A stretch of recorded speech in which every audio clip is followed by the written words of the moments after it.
Hi everyone, I am Vivek Maurya, currently third year MBBS student at Motilal Nehru medical college Prayagraj Uttar Pradesh. Okay, तो अभी देखो NEET 2024 में सिर्फ बचे हैं 5 महीने और इस टाइम जो सारे नीट एस्पिरेंट्स के मन में एक ही कॉमन क्वेश्चन, एक ही कॉमन डाउट जो चल रहा है, दैट इज कि क्या हमारा इन 5 महीनों में सिलेक्शन हो पाएगा कि नहीं हो पाएगा।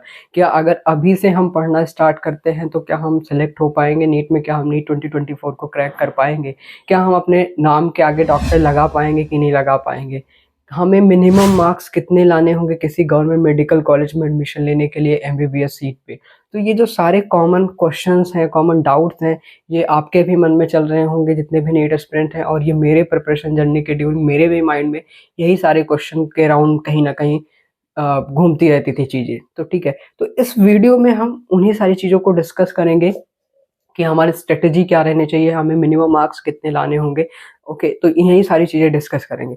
बट हम ऐसा, मैं यहाँ पर कोई मैजिक या कोई जादू नहीं करने बताने वाला हूँ आपको, या करने वाला हूँ कि जिससे कि आपके अचानक से है ना 5 महीनों के अंदर बिल्कुल अलग हो जाएगा और आप के मार्क्स अच्छे आ जाएंगे और आप सेलेक्ट हो जाएगा। इट विल डिपेंड कि आप कितना ज़्यादा हार्ड वर्क करते हो, कितना ज़्यादा आप अपने जो भी टाइम बचा हुआ हो उसको यूटिलाइज करते हो, कितना ज़्यादा आप डिस्ट्रैक्शन से बचते हो, ठीक है, कितने अच्छे से आप अपने टाइम को इफेक्टिवली यूटिलाइज करते हो, कितनी रातें आप जग सकते हो। ये सारी चीज़ें ही आपका सिलेक्शन डिसाइड करेंगे कि आपका सिलेक्शन होगा कि नहीं होगा, आप इस मेडिकल कॉलेज लाइफ को एंजॉय कर पाओगे कि नहीं कर पाओगे। तो टाइम बहुत कम है, टाइम वेस्ट नहीं करना है, ठीक है ना। अभी बिल्कुल भी आपके लिए एक एक मिनट का समय बहुत ही इंपॉर्टेंट है, तो विदाउट वेस्टिंग टाइम और बिना कुछ सोचे, ठीक है, अभी आपका काम क्या है कि सिर्फ जो भी चीज़ें हैं आपको करना है। you don't have to think about result will depend कि आप अभी कैसे चीजें कर रहे हो, आप प्रेजेंट में अपनी चीजों को कैसे कर रहे हो, उसी बात पे डिपेंड करेगा रिजल्ट में। तो हम स्टार्ट करते हैं, हमें क्या क्या चीजें करनी है, कितना करना है। तो देखो यार, अभी क्या है कि अगर अभी किसी भी गवर्नमेंट मेडिकल कॉलेज में एमबीबीएस की सीट में एडमिशन लेना है तो क्योंकि कंपटीशन बहुत ज़्यादा है। अभी 21-22 लाख पिछले ईयर यानी 2023 में इस साल दिए थे स्टूडेंट्स एग्जाम, और नेक्स्ट कमिंग ईयर में 2024 में भी और भी स्टूडेंट एग्जाम दे 24-25 लाख। तो कंपटीशन का लेवल बिल्कुल अलग है, बहुत ही हाई लेवल का कंपटीशन है। और इसमें इस टाइम में मार्क्स और रैंक में लाइक अगर 2020 से कंपेयर करें, 19 से कंपेयर करें, तो बहुत ही ज़्यादा डिफरेंसेस आ रहे हैं रैंक और मार्क्स में। पहले सेम मार्क्स में जो है वो रैंक अच्छी होती थी, बट अभी बहुत ज़्यादा है। तो अभी के सिनेरियो में क्या है कि अगर मिनिमम मार्क्स जो आपको मैं बोलूँ कि लाने होंगे to take admission into government medical college at MBBS seat, वो कम से कम 630 प्लस। ये और जितना प्लस ऊपर जा सकता है 640 650 उतना ही बेटर होगा, but minimum I would say कि मिनिमम 630 प्लस आपको 720 में से लाने होंगे अगर आप जनरल या ओबीसी कैटेगरी से बिलोंग करते हो। तो अगर इसके नीचे मार्क्स आ रहे हैं तो फिर आप भूल जाओ कि आपका सिलेक्शन होना है, क्योंकि अगर 600 से 630 के बीच में आते हैं तो फिर आप उसी जोन में रहोगे कि बहुत ही अनसर्टेनिटी रहेगी, पता नहीं होगा कि नहीं होगा। और अभी के सिनेरियो में नहीं ही हो रहा है, 600 से 630 के बीच में मार्क्स लाने पे नहीं ही हो रहा है सिलेक्शन, ठीक है। तो इसलिए बेटर है कि 630 प्लस रहो। क्यों? काउंसलिंग फिर वैसे रहेगा, आप काउंसलिंग कराते रहोगे, काउंसलिंग 1 से काउंसलिंग 2, फिर मोप अप राउंड, ऐसे टाइम वेस्ट होगा आपका, और बाद में होता नहीं है सिलेक्शन 600 से 630 लाने, 630 के बीच में अभी के सिनेरियो में। मे बी नीट 2024 में और भी रैंक इन्फ्लेट कर जाए, तो इसीलिए मैं बोल रहा हूँ कि 630 को जितना प्लस कर सकते हो, 640 650 उसके ऊपर, उतना ही बेटर रहेगा, उतना ही आपका चांसेस, सर्टेनिटी बढ़ जाएगी, चांसेस आपके बढ़ जाएंगे सिलेक्शन लेने के, ठीक है। तो यहाँ पर बस मैं उन्हीं मतलब इतने उस क्राइटेरिया को डिस्कस कर रहा हूँ कि जिससे आप किसी गवर्नमेंट मेडिकल कॉलेज में आपको एमबीबीएस की सीट मिल जाए। इट्स नॉट अबाउट कि अगर आपका कोई ड्रीम कॉलेज है, हायर कॉलेजेस है, उनके लिए तो आपको इस टाइम 700 680 ऐसे मार्क्स लाने होंगे। बट अभी के सिनेरियो में मैं ये बात करूंगा कि हाँ, कैसे आपके जो है सिलेक्शन हो जाए, आप किसी गवर्नमेंट मेडिकल कॉलेज की एमबीबीएस सीट में एडमिशन ले सको, ठीक है। तो अभी देखो 720 मार्क्स का ओवरऑल पेपर होता है हमारे, जिसमें biology, chemistry, physics, as we know ये तीनों सब्जेक्ट होते हैं। बायोलॉजी में 360 मार्क्स का पेपर होता है, मतलब 360 आउट ऑफ 720, एंड केमिस्ट्री और फिजिक्स में 180, ठीक है। तो अभी बायोलॉजी में अगर हमें इस 630 के क्राइटेरिया को अचीव करना है, 630 प्लस को, तो बायोलॉजी में कम से कम 340 प्लस मार्क्स लाना इज मैंडेटरी। 340 प्लस मार्क्स लाना इज मतलब लाना ही पड़ेगा। और ये मार्क्स हम ला सकते हैं, 340 मार्क्स बहुत बड़ी बात नहीं है। बायोलॉजी में अभी मैं डिस्कस करता हूँ कि कैसे आपको अप्रोच करनी है, आप ये मार्क्स आराम से ला सकते हो। और केमिस्ट्री में भी 150 प्लस मार्क्स आराम से ला सकते हो, और फिजिक्स में भी 140 मार्क्स आपको लाना ही पड़ेगा अगर आपको सिलेक्शन लेना है तो, ठीक है।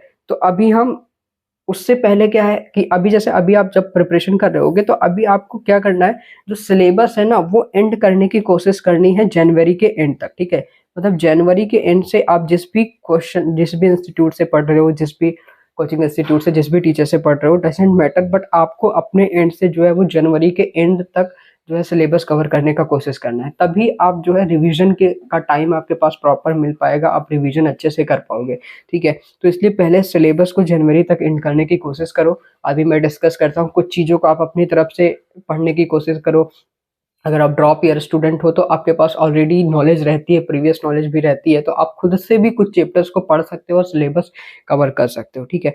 सबसे पहले बायोलॉजी में आते हैं। तो अगर हमें बायोलॉजी में 340 प्लस मिनिमम मार्क्स अचीव करने ही पड़ेंगे, मतलब कर सकते हो आप, तो अभी देखो एनसीईआरटी के अलावा कुछ भी नहीं फॉलो करना है आपको। आई एम लाइक, मैं आपको सजेस्ट कर रहा हूँ, मैंने खुद भी अपने लाइक ड्रॉप ईयर में सिर्फ एनसीईआरटी के अलावा कुछ भी नहीं फॉलो किया था। देखो आपके जो कोचिंग के नोट्स हैं, आप मान लो आप किसी भी कोचिंग इंस्टीट्यूट में हो, ठीक है, आप किसी भी कोचिंग इंस्टीट्यूट में हो, आपके वहाँ के नोट्स होंगे, ठीक है, आप कोई कुछ किसी भी कोचिंग इंस्टीट्यूट में हो तो आपके वहाँ के जो भी नोट्स होंगे, ठीक है, उन नोट्स को एक बारी आप देखो। एक बारी जब आपको पहली बारी पढ़ रहे हो तो उन नोट्स को देखो, और उन नोट्स के जो एक्स्ट्रा पॉइंट है जो आप याद रख सकते हो। देखो नीट में जितना भी बायोलॉजी पूछी जाती है, 99% ऑफ द क्वेश्चन एनसीईआरटी से ही आते हैं। आप किसी भी साल का पेपर उठा के देख लो, 2020, 21, 22, 23, हर ईयर क्वेश्चन एनसीईआरटी बेस्ड ही आने हैं, उन्हीं की लाइन से, उन्हीं के वर्ड से, उन्हीं के डायग्राम से, ठीक है। तो अगर आप जो एक्स्ट्रा इन्फॉर्मेशन आपके नोट्स में लिखी है, आप उनको याद रखना चाहते हो, याद कर सकते हो, तो उन पॉइंट्स को, कुछ पॉइंट्स को जो है वो अपनी नोट्स अपनी उसको एनसीईआरटी में ही लिख लो। जो नोट्स के पॉइंट है उसको एनसीईआरटी में ही लिख लो, राइट डाउन इन एनसीईआरटी। उस सेम पॉइंट को, जो कुछ एक्स्ट्रा पॉइंट है उसको एनसीईआरटी में ही लिख लो, ठीक है, ताकि जब आपको बार बार ही नोट्स पलटने की जरूरत न हो, आप जब एनसीईआरटी खोलो तो उसी के थ्रू आपका सेम पॉइंट रिवाइज हो जाए, ठीक है। तो ये चीज करना है। आप तो अपने आप को, जो कोचिंग इंस्टीट्यूट है उसको बायो में सिर्फ उसको समझने के लिए मेन रखना है, कि आपको उसको जो भी टीचर्स बता रहे हैं, जो भी कंसेप्ट बता रहे हैं, जो भी तरीका बता रहे हैं पढ़ने का, बस वो सीखना है, वो वहां से याद रखने की कोशिश करनी है बायो में, ठीक है। बाकी एट द एंड आपको एनसीईआरटी जितने मल्टीपल टाइम्स पढ़ सकते हो, आप लाइन बाई लाइन याद करो, उसके वर्ड बाई वर्ड याद करो। क्योंकि देखो बायो में क्या होता है कि मान लो आपको इन्फॉर्मेशन पता भी है, आपको कोई चीज है, कोई टॉपिक है, पता है वो, लेकिन कई बार क्या होता है कि क्वेश्चन डायरेक्टली एनसीईआरटी की लाइन से लिखा होता है, मतलब एनसीईआरटी की लाइन प्रिंटेड होती है क्वेश्चन में, और अगर हम नहीं पढ़े होते हैं उस चीज को तो हमें लगता है कि मतलब हम लिटरेचर में कंफ्यूज हो जाते हैं, ठीक है, दिस में, दैट में, नॉट में, इस सारी चीजों में, और हम क्वेश्चन गलत कर देते हैं जस्ट बिकॉज कि we haven't read that topic from the NCERT, तो क्वेश्चन गलत हो जाते हैं। तो इसलिए हमें जरूर, मतलब जरूरी नहीं कि हमें वो इन्फॉर्मेशन ना पता हो, हमें वो इन्फॉर्मेशन पता होते हुए भी क्वेश्चन गलत होते हैं, क्योंकि एनसीईआरटी की लाइन और वर्ड बहुत इंपॉर्टेंट है। सिर्फ एनसीईआरटी, सिर्फ एनसीईआरटी, एनसीईआरटी के अलावा कुछ भी नहीं, ठीक है। आप क्या करो, आप कोई चैप्टर पढ़ना स्टार्ट करते हो तो एनसीईआरटी, अब देखो इसमें मतलब अभी भी 5 महीने हैं, अभी भी सारी चीजें आप कर सकते हो, एनसीईआरटी पूरी कवर कर सकते हो, पढ़ सकते हो, ठीक है। प्रीवियस, जब भी आप कोई चैप्टर पढ़ना स्टार्ट करते हो तो मान लो आपने सबसे पहले उसके एनसीईआरटी रीडिंग करनी है, फिर उसके प्रीवियस ईयर क्वेश्चंस लगाने हैं। प्रीवियस ईयर क्वेश्चंस लगाने से ये होगा कि आपको जो भी उस चैप्टर से इंपॉर्टेंट चीजें हैं, इंपॉर्टेंट कंसेप्ट है, वो आपको, मतलब इंपॉर्टेंट जो क्वेश्चन का, कौन से क्वेश्चन का कितना वेटेज है, कौन सा क्वेश्चन कितनी बारी रिपीट हो रहा है, कौन सा चैप्टर का कितना वेटेज है, वो सारी चीजें आपको पता चल जाएंगी, ठीक है। अब उसके बाद एनसीईआरटी बेस्ड क्वेश्चन करने हैं। एनसीईआरटी बेस्ड क्वेश्चन आप कहाँ से कर सकते हो, एनसीईआरटी एग्जाम्पलर से कर सकते हो या फिंगर टिप से कर सकते हो, क्योंकि एनसीईआरटी बेस्ड क्वेश्चन करने इसलिए इंपॉर्टेंट है कि ताकि जितने भी आपके एनसीईआरटी के पॉइंट्स हों वो सारे कवर हो जाए, ठीक है। तो आपको ये चीज करना है। और उसके बाद ये वन गो में करना है, लाइक आपने एक चैप्टर पढ़ना स्टार्ट किया, उसके एनसीईआरटी रीडिंग करी, उसके प्रीवियस ईयर क्वेश्चन लगाए, उसके एनसीईआरटी बेस्ड क्वेश्चंस लगाए। फिर अगर आपके कोचिंग इंस्टीट्यूट में कोई टेस्ट हो रहा है उस टॉपिक पे तो इट्स बेटर कि आप उसका टेस्ट भी दे लो एक बारी, ठीक है। या फिर आपके पास पहले ही उस चैप्टर के टेस्ट क्वेश्चंस पड़े हुए हैं तो आप उन टेस्ट क्वेश्चंस को लगा लो, ठीक है। तो इस तरीके से आप पूरा एक टॉपिक अच्छे से प्रिपेयर कर पाओगे, ओके। तो ये चीज ध्यान रखनी है। और दूसरी चीज़ अभी क्या है कि बायो में स्टेटमेंट वाइज़ क्वेश्चंस बहुत पूछे जा रहे हैं। तो इसलिए जब भी आप कोई टॉपिक एनसीईआरटी से पढ़ रहे हो तो आप अपने आप से इमेजिन करने की कोशिश करो कि यार इस पॉइंट से और कौन-सा क्वेश्चन बनाया जा सकता है, या इस स्टेटमेंट में वो क्या दे सकते हैं और हमसे पूछ सकते हैं कि ट्रू है कि नहीं ट्रू है, तो ये स्टेटमेंट ऐसे लिखिए, इसमें हम और क्या ऐड ऑन कर सकते हैं या रिमूव करके वो सेंटेंस को मॉडिफाई करके हमें दे सकते हैं। तो इस मेंटालिटी से पढ़ना आपको, ऐसा नहीं कि सिर्फ हम रटते जा रहे हैं, जो लिखा हुआ है मगअप करते जा रहे हैं, थोड़ा सा सोचना भी है कि क्वेश्चन कैसे बन सकता है, ठीक है। तो ये हो गया अबाउट द बायो। दूसरी चीज एक फ्लैश कार्ड्स के बारे में बताना चाहूंगा। लाइक देखो, कुछ जैसे आपने अभी कोई चैप्टर पढ़ा बायो में, ठीक है, तो अब उसको कुछ दिन बाद आप रिपीट कर रहे हो, 10 दिन बाद, 15 दिन बाद रिवाइज कर रहे हो, तो रिवीजन के टाइम जब आप रिवीजन करना स्टार्ट करोगे तो आपको उस चैप्टर के कुछ पॉइंट्स होंगे जो याद होंगे, बट लेकिन कुछ ऐसे पॉइंट्स होते हैं, कुछ ऐसे एग्जांपल्स होते हैं, कुछ ऐसी चीजें होती हैं हर एक चैप्टर में जो हम बार बार भूलते हैं। जितनी बार हम रिवाइज करना स्टार्ट करेंगे न्यू चैप्टर उसको, तो हम वो भूल जाते हैं। तो उन पॉइंट्स को क्या करो कि आप उनको एक पेपर पे लिख लो या एक अलग से नोटबुक बना लो, ठीक है। जो फॉरगेट करते हो, अब जो बार बार पॉइंट्स भूलते हो उनको लिख लो, और इट्स बेटर कि आप उनको चार्ट पेपर पे या ऐसे पेपर पे, पेपर को कट करके छोटे छोटे पोर्शन में उन पे लिख लो और उनको अपने वॉल पे या स्टडी टेबल के पास स्टिक कर दो, सो दैट कि जब मतलब वो पॉइंट्स को आप बार बार देखते रहो, ताकि क्योंकि वही पॉइंट्स हैं जो आप बार बार भूल रहे हो जब जितनी बार भी रिवीजन कर रहा है, तो हर बार रिवीजन करने के साथ साथ आपके वो पॉइंट्स भी बिल्कुल तैयार होते जाएंगे जो पॉइंट्स आप भूलते हो। तो ये चीज करनी है, ठीक है। ये बायो में भी करनी है, ये केमिस्ट्री में भी करनी है, फिजिक्स में तो नहीं जरूरत है, वो मैं बताऊंगा क्या करनी है, बट बायो में तो करनी ही करनी है, ठीक है। तो ये पूरा आपकी अप्रोच होनी चाहिए बायोलॉजी के लिए कि कैसे अप्रोच करना। और 340 प्लस तो लाना ही लाना है, इससे कम लाने पे फिर बहुत मुश्किल हो जाएगी, फिर आपको केमिस्ट्री फिजिक्स में मार्क्स बढ़ाने पड़ेंगे, और फिजिक्स हम सबके लिए टफ होती है, तो मे भी सबकी उतनी अच्छी ना हो, तो उसमें इसलिए अगर वहाँ हम थोड़ा कम भी हैं तो इसलिए बायो में हमें 340 प्लस लाना ही पड़ेगा, ठीक है। अभी हम केमिस्ट्री पे आते हैं। देखो, केमिस्ट्री में 150 प्लस लाना बड़ी बात नहीं है, ला सकते हैं, उतना लाना ही पड़ेगा। Physical chemistry, inorganic, organic 3 portion है हमारे पास। सबसे पहले फिजिकल केमिस्ट्री की बात करते हैं। तो देखो यार, फिजिकल केमिस्ट्री अगर बोले तो वैसे तो शुरू में हमें काफी टफ लगता है, लेकिन फिजिकल केमिस्ट्री अगर एक बार समझ में आ गई तो काफी आसान है। लाइक अगर ये ऐसा है कि putting the formula getting the result, simple formula रखना होता है फिजिकल केमिस्ट्री के क्वेश्चंस में और हमें आंसर मिल जाता है सीधा सीधा, लेकिन उसके लिए भी कुछ बेसिक चैप्टर्स आपके तैयार होने चाहिए। पहला चैप्टर मोल कंसेप्ट, ये एक ऐसा चैप्टर है जिसको बिना पढ़े अगर आप फिजिकल केमिस्ट्री को करना चाह रहे हो तो आप कभी नहीं कर पाओगे। मोल कंसेप्ट के कंसेप्ट जो है वो हर एक चैप्टर में यूज है, इसका एप्लीकेशन हर एक चैप्टर में फिजिकल केमिस्ट्री का है। तो अगर आपका ये नहीं तैयार है तो फिर आपका हर एक चैप्टर में दिक्कत होगी, आपको हर एक चैप्टर में चीजें समझ नहीं आएंगी। मोल कंसेप्ट में molarity, molality, number of moles निकालना, जितने भी एवोगैड्रोस नंबर, और ये सारी चीजें आपको बहुत, number of molecules, number of ions, इन सारी चीजों में बहुत ही क्लियरिटी होनी चाहिए, आपको प्रिपेयर होना चाहिए। तो अभी भी अगर कोई स्टूडेंट ऐसा है जिसने अभी तक मान लो प्रिपरेशन स्टार्ट कर दी है, आ भी गया, 5 महीने बचे भी हैं, और अगर ये भी चैप्टर उसका नहीं कंप्लीट है, तो सबसे पहले आई वुड सजेस्ट कि सबसे पहले इस चैप्टर को कंप्लीट करो फिजिकल केमिस्ट्री समझने के लिए।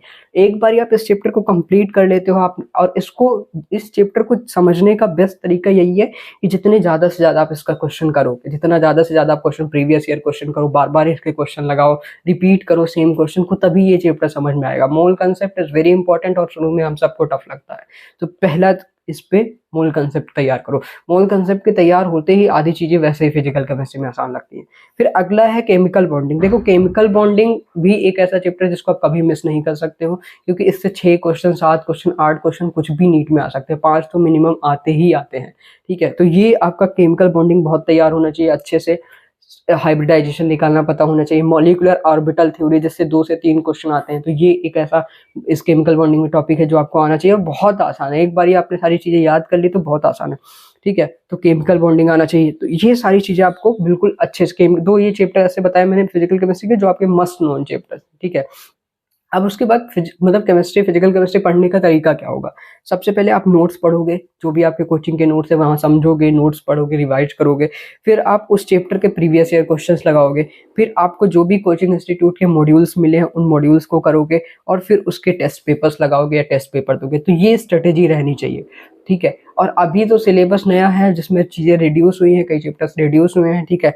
तो उसको देख लो अपना, ठीक है, एनटीए की साइट पे अवेलेबल है, उसको प्रॉपर उसी के अकॉर्डिंग सारी चीजों को तैयार करो। और अभी भी बहुत इनफ टाइम है जिसमें अगर आप अभी से भी करते हो तो आराम से कर सकते हो। तो ये रहेगा फिजिकल केमिस्ट्री का पढ़ने का हमारा तरीका, ठीक है।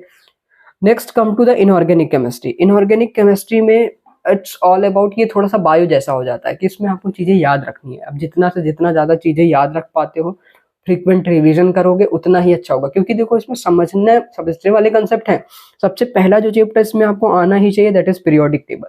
पीरियोडिक टेबल अगर आपको अच्छे से नहीं आती है, इलेक्ट्रॉनिक कॉन्फ़िगरेशन नहीं निकालना आता है, एटॉमिक मास, एटॉमिक वेट, ये सारी चीज़ें नहीं क्लियर है, तो फिर से इनऑर्गेनिक केमिस्ट्री में फिर बहुत ही मुश्किल होगी। ठीक है, तो पीरियोडिक टेबल इसको अच्छे से तैयार करो। जितने भी ब्लॉक्स हैं उनके जनरल फीचर्स, सारी चीज़ें जो भी पीरियोडिक टेबल पे गिवन है वो आपको मस्ट नोन है, आनी ही चाहिए। उसी के बाद जो है वो अब जो फर्दर चैप्टर इनऑर्गेनिक केमिस्ट्री में पढ़ोगे आपको क्लियर होती जाएंगे। ठीक है, तो इसमें इट्स ऑल अबाउट रिमेंबरिंग, जितना ज़्यादा से ज़्यादा आप याद कर सकते हो। और उसके लिए क्या है, फ्रीक्वेंट रिविजन्स आर रिक्वायर्ड। जितना ज़्यादा आप रिविजन करोगे, जितना ज़्यादा बारी आप रिविजन करोगे इनऑर्गेनिक केमिस्ट्री में, उतना ही अच्छा होगा। ठीक है, तो इसमें नोट्स पढ़ो। अब देखो एनसीईआरटी रीडिंग भी करनी है इनऑर्गेनिक केमिस्ट्री में। इनऑर्गेनिक केमिस्ट्री में अगर अभी तक आपने एनसीईआरटी रीड नहीं करी है तो एनसीईआरटी रीड करनी है। ठीक है, एनसीईआरटी के पॉइंट्स डायरेक्टली पूछे जाते हैं क्वेश्चन में। ठीक है, तो मान लो सबसे पहले आपको नोट्स ही पढ़ना है। आपके जो कोचिंग के नोट्स है उसमें से आपके 80-85% क्वेश्चन कवर हो जाएंगे, उसमें जितने लिखे आएंगे। बट कुछ पॉइंट्स ऐसे हैं जो नोट्स में नहीं होते हैं, एनसीईआरटी की लाइन्स में ही लिखे हैं या डायरेक्टली वहाँ से पूछते हैं, स्टेटमेंट वाइज क्वेश्चन पूछते हैं। तो इसलिए एनसीईआरटी की रीडिंग लगाना भी बहुत ही इंपॉर्टेंट है। ठीक है, फिर उसके बाद हम ये, मैं एक चैप्टर के वाइज बता रहा कि आपने नोट्स पढ़ा, फिर एनसीईआरटी रीडिंग करी, फिर आपने क्वेश्चंस लगाने हैं। क्वेश्चंस कौन से लगाने हैं? क्वेश्चंस आपको प्रीवियस ईयर क्वेश्चंस लगाने हैं, प्लस एनसीईआरटी एग्जाम्पलर या फिंगर टिप्स करना है। मतलब जो जिससे कि आपके जितने भी एनसीईआरटी की पॉइंट्स हो, पूछे गए हों या फिर पूछे जा सकते हैं नए क्वेश्चन, तो वो सारे आपके जो है वो कवर हो जाए। तो इसलिए क्वेश्चंस एनसीईआरटी एग्जाम्पलर्स भी लगानी है, फिंगर टिप्स, और मॉड्यूल्स अगर हैं तो आपके पास मॉड्यूल्स भी करो। तो ये आपका बेसिक है। तो अभी के लिए बहुत ज़्यादा, जैसे 5 महीने बचे, तो बहुत एक्स्ट्रा चीज़ें, बहुत सारी चीज़ें नहीं लगानी है। अगर नहीं लगा सकते हो, टाइम कम है, नहीं कवर करी है चीज़ें, तो at least previous year question, NCERT exemplar, ये 2 चीज़ें हैं जो आपको करना ही करना है। ठीक है, उसके बाद आपको उस टॉपिक के टेस्ट देने हैं। ठीक है, अब देखो कुछ ऐसी चीज़ें हैं जो इनऑर्गेनिक केमिस्ट्री में बहुत हमें याद रखनी होती है। इनऑर्गेनिक केमिस्ट्री में बहुत सारे ट्रेंड्स होते हैं, पीरियोडिक टेबल में ट्रेंड्स हैं, पी ब्लॉक में ट्रेंड्स है, ये सारी चीज़। तो ट्रेंड्स आपको याद रखने हैं, एक्सेप्शंस याद रखने हैं, इन सबको आप कभी भी मिस आउट नहीं कर सकते हो। यही वो क्वेश्चन होते हैं जो पूछे जाते हैं। ठीक है, तो ये था इनऑर्गेनिक केमिस्ट्री के बारे में। Now coming to the organic chemistry, the जो हमको सबसे ज़्यादा थोड़ा टफ फील होता है। तो देखो ऑर्गेनिक केमिस्ट्री अगर आपको समझनी है ना, तो 2 चैप्टर्स ऐसे हैं जो आपको मस्ट नोन है। अगर ये आपको नहीं समझ में आए हैं तो आप सोच रहे हो कि मुझे ऑर्गेनिक केमिस्ट्री समझ में आएगी, तो ऐसा बिल्कुल नहीं होने वाला। आईयूपीएसी नेमिंग आपको आनी चाहिए। ठीक है, आईयूपीएसी नेमिंग आनी चाहिए आपको। जो प्रायोरिटी लिस्ट होती है, कार्बोक्सिलिक एसिड, अल्कोहल, एल्डिहाइड, इन सब की कौन से ग्रुप हाईएस्ट प्रायोरिटी पे होते हैं, कैसे नेमिंग होती है, ये सब बिल्कुल अच्छे से आना चाहिए। अगर आपको ये नहीं आता है तो फिर आप आगे की चीज़ें नहीं कर सकते। क्योंकि मान लो अगर वो कोई क्वेश्चन दिए, आप प्रीवियस ईयर क्वेश्चन देखो, आपको पता चल जाएगा कि वो कई क्वेश्चन क्या होते हैं, रिएक्शन के फॉर्म में देते हैं। कि आपको आईयूपीएसी नेम के फॉर्म में दे दिया कि ये सबस्ट्रेट है, इससे रिएक्ट कर रहा है, तो कौन सा प्रोडक्ट बनेगा। तो अगर आपको सबस्ट्रेट ही ड्रॉ करना नहीं आता है, आपको उस आईयूपीएसी नेमिंग को लिखना ही नहीं आता है, तो कैसे आप रिएक्शन कर पाओगे आगे। ठीक है, तो पहला चैप्टर बेसिक सबसे इंपॉर्टेंट पढ़ना है। अगला चैप्टर जनरल ऑर्गेनिक केमिस्ट्री, जो 11th की जनरल ऑर्गेनिक केमिस्ट्री है उसकी मैं बात कर रहा हूँ। अगर आपका ये चैप्टर नहीं तैयार है तो आप 12th के एल्डिहाइड, कीटोन, अल्कोहल, ईथर या कोई भी जो भी चैप्टर है, अमीन्स, इन सबको नहीं समझ सकते हो। आप इनकी मैकेनिज्म्स कभी नहीं समझ पाओगे, क्योंकि उन चैप्टर्स में जो मैकेनिज्म्स बताए गए हैं, जो प्रिंसिपल्स बताए गए हैं, वो सारी इसी जीओसी पे बेस्ड है। इन्हीं जीओसी के जो आप 11th में पढ़ते हो, इसी के कंसेप्ट वहाँ लग के बस नई चीज़ें बना दी गई। तो अगर आपको ये समझ में आ गया तो वहाँ समझने में कोई दिक्कत नहीं है। तो क्या क्या आपको समझना होना चाहिए, बेंजीन क्या होता है, बेंजीन के रिंग कैसे, मतलब बेंजीन का क्या फीचर होता है, रेजोनेंस क्या होता है, हाइपर कॉन्जुगेशन क्या होता है, प्लस आई इफेक्ट क्या होता है, minus I effect, plus R effect, minus R effect, इन सब में बहुत ही आपको चीज़ें क्लियर होनी चाहिए, क्रिस्टल क्लियर होनी चाहिए, सारे पॉइंट्स कवर होने चाहिए, सारी चीज़ें कवर होनी चाहिए, कुछ भी मिस आउट। अगर ये सब आपको समझ आ गया ना, वो बहुत ही आसान है। एक बार आपने बस समझना स्टार्ट कर दिया तो बहुत ही आसान। तो एक बार ये सब आपको आ गया ना, तो फिर ऑर्गेनिक केमिस्ट्री एकदम ईजी होती है। यही क्योंकि मेरी भी ऑर्गेनिक केमिस्ट्री लाइक बहुत ही वीक थी, बट और रीजन यही था कि मैं सोचता था कि पहले मुझे 12th के सारे चैप्टर समझ में आ गए बिना इसको समझे, तो ऐसा नहीं होगा। इसको पहले आपको समझना पड़ेगा अच्छे से, उसके बाद आपको 12th के जितने भी चैप्टर्स हो बहुत ही ईजी लगेंगे, ठीक है। तो सबसे पहले इसमें हमारा ऑर्गेनिक केमिस्ट्री को किसी भी चैप्टर्स का अप्रोच क्या होना चाहिए, सबसे पहले हमें समझना है, अंडरस्टैंड करना है। आप जो भी लेक्चर्स फॉलो कर रहे हो टीचर्स के, वहाँ से समझना है। फिर उसको आपको जाहिर सी बात है नोट्स बनाओगे। फिर एनसीईआरटी रीडिंग भी इंपॉर्टेंट है। देखो ऑर्गेनिक केमिस्ट्री में भी एनसीईआरटी रीडिंग करनी है। एनसीईआरटी रीडिंग डायरेक्ट नहीं करनी है, पहले समझना है, पहले नोट्स देखने हैं तभी करनी है, क्योंकि डायरेक्टली करोगे तो समझ नहीं आएंगी चीजें। इसलिए एनसीईआरटी रीडिंग पहले समझने के बाद लेक्चर्स देख। अब एनसीईआरटी रीडिंग आपको जो भी 12th के चैप्टर्स एल्डिहाइड कीटोन इन सब के, क्योंकि देखो रिएक्शंस का आप पेपर देखोगे प्रीवियस ईयर क्वेश्चन, तो उसमें डायरेक्टली बहुत सारी ऐसी रिएक्शंस पूछी गई है जो डायरेक्टली एनसीईआरटी में लिखी हुई है in the form of example, ठीक है, और वो डायरेक्टली दे दी जाती है हमें, तो इसलिए वो पढ़ने का फायदा होता है, ठीक है। ये हमें करना। अब दूसरी चीज इनऑर्गेनिक को सीखने के लिए क्वेश्चन प्रैक्टिस, जितनी ज्यादा से ज्यादा आप क्वेश्चन प्रैक्टिस करोगे उतना अच्छा आप ऑर्गेनिक कर पाओगे, ठीक है। तो इसमें क्वेश्चन प्रैक्टिस में प्रीवियस ईयर क्वेश्चन करना पड़ते हैं, और देखो और प्रीवियस ईयर क्वेश्चन तो करना ही है। अब और क्वेश्चन अगर हमें प्रैक्टिस करने हैं सीखने के लिए, तो वो हम कहाँ से करें, तो जो एनसीईआरटी में एक्सरसाइज के क्वेश्चन दिए होते हैं वो आपको प्रैक्टिस करना है, ठीक है। उसमें जैसे क्वेश्चन इस तरीके से, अगर अभी तक नहीं देखें तो जाके देखना। उसमें ऐसे दिया होता है कि मान लो कोई ए रिएक्शन है, उससे उससे उसमें कोई रिएजेंट यूज हो रहा है एक्स, ठीक है, और रिएजेंट यूज हो रहा है एक्स और उससे बी बन रहा है, ठीक है, और बी से सी बन रहा है, तो यहाँ से जब बी से सी बनेगा तो यहाँ से कौन सा रिएजेंट यूज होगा, ठीक है, तो वो यहाँ पर क्वेश्चन मार्क लगा देंगे। तो इसमें क्या होगा कि हमारा ब्रेन यूज होता है कि हाँ यार ये रिएक्शन से ये रिएक्शन हुई तो यहाँ कौन सा प्रोडक्ट, यहाँ कौन सा रिएक्टेंट लगा होता है। जब आप ऐसे क्वेश्चन करोगे तो आपको रिएक्शंस याद होंगी, जो हम बोलते हैं कि हमें ऑर्गेनिक केमिस्ट्री की रिएक्शन भूल जाती है, ठीक है। तो इसलिए जो है वो ये भी करना है, इस तरीके के क्वेश्चन जो एनसीईआरटी के एक्सरसाइज में दिए। एक और तरीके का क्वेश्चन होता है कि ए से कोई प्रोडक्ट बन रहा है जिसको हमें नहीं पता, और उससे डी बन रहा है, यहाँ पर कोई रिएजेंट दिया है, यहाँ पर कोई रिएजेंट दिया है, तो बीच में कौन सा प्रोडक्ट बनेगा। तो इस तरीके के क्वेश्चन बहुत सारे दिए हुए हैं एनसीईआरटी के एक्सरसाइज में, और वो आईयूपीएससी नेम्स के थ्रू दिए हुए हैं। तो वहां से आपका आईयूपीएससी नेमिंग भी क्लियर हो जाएगा, और जो है वो ये क्वेश्चंस करने की आपको रिएक्शंस भी याद हो जाएंगे, ठीक है। तो ये था ऑर्गेनिक केमिस्ट्री कैसे हमें अप्रोच करनी है, और अभी भी टाइम है, कर सकते हो, ठीक है। फिजिक्स की बात करते हैं। फिजिक्स में यार 140 तो मिनिमम मार्क्स है भाई, इससे कम लाओगे तो फिर बहुत दिक्कत है, फिर सिलेक्शन नहीं होगा। अब इसमें भी कुछ चैप्टर्स हैं जो बेसिक जो आपके तैयार होने ही होने चाहिए, जिसको आप स्किप करके फिजिक्स कभी सीख ही नहीं सकते हो, चाहे वो 12th की फिजिक्स हो चाहे 11th की, जो आपको हर जगह जिनके मैकेनिक्स के कंसेप्ट यूज होते हैं। यूनिट डायमेंशन आना चाहिए, motion in 1D 2D, Newton's laws of motion, work, power, energy, rotational motion, ये सारे ऐसे चैप्टर्स हैं जो आपको आने ही आने चाहिए। और इसको पढ़ने का तरीका क्या होता है, फिजिक्स में हम क्या करते हैं, कई बार सिर्फ सोचते हैं कि पहले हमें थ्योरी समझ में आ जाए तब हम क्वेश्चन करना स्टार्ट करेंगे। भाई फिजिक्स में ऐसा कुछ भी नहीं होता। फिजिक्स में इट्स ऑल अबाउट न्यूमेरिकल। जितना ज्यादा आप क्वेश्चन प्रैक्टिस करोगे, आपको बाद में थ्योरी भी क्लियर होती जाएगी, आपसे क्वेश्चन भी बनने लगेंगे। तो क्वेश्चन प्रैक्टिस कर, तो just knowing the formulas will not help you. देखो फिजिक्स में आप सोच रहे हो कि मुझे v is to u plus a t याद हो गया, s is to u t plus half a t square याद हो गया, v square is to u square minus two s, और अगर आपको लगता है ये मेरे को याद हो गया तो मैं फिजिक्स के क्वेश्चन कर सकता हूँ, तो बिल्कुल नहीं कर सकते जब तक आप क्वेश्चन की प्रैक्टिस नहीं करोगे। आप समझोगे नहीं कि इन जो मैंने फॉर्मूला सीखे इनको मुझे यूटिलाइज कैसे करना है, इनको मुझे लगाना कैसे है, ठीक है। तो उसके लिए क्या है, आप सबसे पहले लेक्चर, तो देखो लेक्चर ही वो पहली चीज है, पहला स्टेप कहीं भी कोई भी लर्निंग में क्या होता है, जब हम किसी टीचर से पढ़ रहे होते हैं, उससे उसके लेक्चर्स अटेंड कर रहे होते हैं। तो सबसे पहले तो आपको लेक्चर पे फोकस करना है, आपको लिखने से ज्यादा ध्यान देना है कि हाँ टीचर्स हमें क्या पढ़ा रहे हैं, क्या बता रहे हैं, कौन सा क्वेश्चन, ये अगर ये फॉर्मूला बताया तो इस पे जब मुझे क्वेश्चन कराना सिखा रहे हैं तो कैसे क्वेश्चन करवा रहे हैं, क्या तरीका है, वो सब आपको सीखना है। फिर आपको जाहिर सी बात है नोट्स बनाओगे, नोट्स लिखोगे, फिर आपको क्वेश्चन प्रैक्टिस करना है। अभी अगर लास्ट के महीनों में बात करें, अगर आपकी फिजिक्स कम भी तैयार है, ठीक है, तो लास्ट अगर आपकी फिजिक्स कम भी तैयार है तो अभी कौन कौन से सिर्फ क्वेश्चन करो, ज्यादा नहीं कर सकते, तो प्रीवियस ईयर क्वेश्चन करो ही, ठीक है। टेस्ट क्वेश्चन जो आपके टेस्ट पेपर्स होते हैं उनको दो, टेस्ट को क्वेश्चन करो, और मॉड्यूल्स लगाओ, बहुत, इससे ज्यादा कुछ नहीं करना। अगर आप इतना भी कर ले रहे हो, ठीक है, प्रीवियस ईयर क्वेश्चन तो मस्ट है भाई। जितने भी हर साल रिपीटेड मतलब क्वेश्चन आते हैं ना, अगर मतलब जो भी 45 क्वेश्चन फिजिक्स में आ रहे हैं अगर, तो उसमें से 35 से मतलब 30 से 35 क्वेश्चन ऐसे होंगे कि जो प्रीवियस ईयर क्वेश्चन में आए हुए ही कंसेप्ट रिपीटेड होते हैं, कुछ नया नहीं आता, वही सेम कंसेप्ट रिपीट होता है। कुछ 7-8 क्वेश्चन ही ऐसे होते हैं जो थोड़ा सा न्यू टाइप होते हैं। तो प्रीवियस ईयर क्वेश्चन इसलिए करना मस्ट है, ठीक है। टेस्ट मॉड्यूल्स ये आपका होना चाहिए। दूसरा, अब हाउ टू अप्रोच क्वेश्चन हम फिजिक्स में अप्रोच कैसे करें, कि कैसे हम क्वेश्चन लगाएं कि ताकि हमसे क्वेश्चन बनने लगे।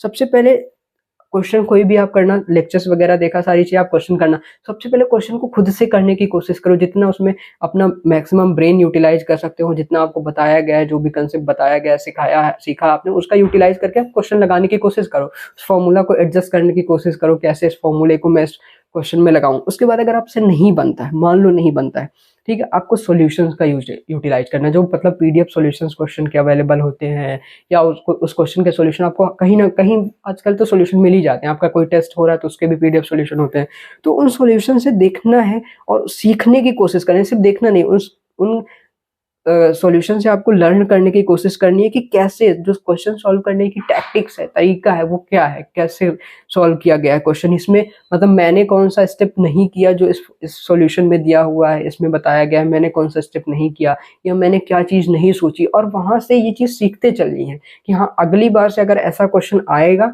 इस कंसेप्ट पे तो मेरे को ये चीज़ सोचनी होती है, इस क्वेश्चन को ऐसे अप्रोच करना होता है, इस फॉर्मूले को मैं और किस तरीके से कन्वर्ट कर सकता हूँ, ठीक है। तो जब आप कोई क्वेश्चन कर रहे हो तो सिर्फ एक ही उसी क्वेश्चन के बारे में मत सोचो कि यही हाँ मैं क्वेश्चन कर रहा हूँ मुझे यही, आप वो सोचो कि इस क्वेश्चन को और किस तरीके से पूछा जा सकता है, या इस क्वेश्चन में और क्या नया पूछा जा सकता है, या इस क्वेश्चन में मान लो अभी मेरे से ये पूछा कि इसकी वैल्यू बताओ, ये दिया हुआ है, अगली बार ये दे सकता है कि ये दिया हुआ है, दूसरी चीज की वैल्यू बताओ। तो ये सारी जब चीजें सोचोगे ना तब फिजिक्स आपको आना शुरू होगी। सिर्फ आप सोच रहे होगे कि मेरा एम हो कि मेरा आंसर आ जाए तो नहीं होगा, ठीक है। आपको आंसर लाने से ज्यादा अपने कंसेप्ट अच्छे करने, कंसेप्ट अच्छे होंगे तो आंसर खुद ही आ जाएंगे।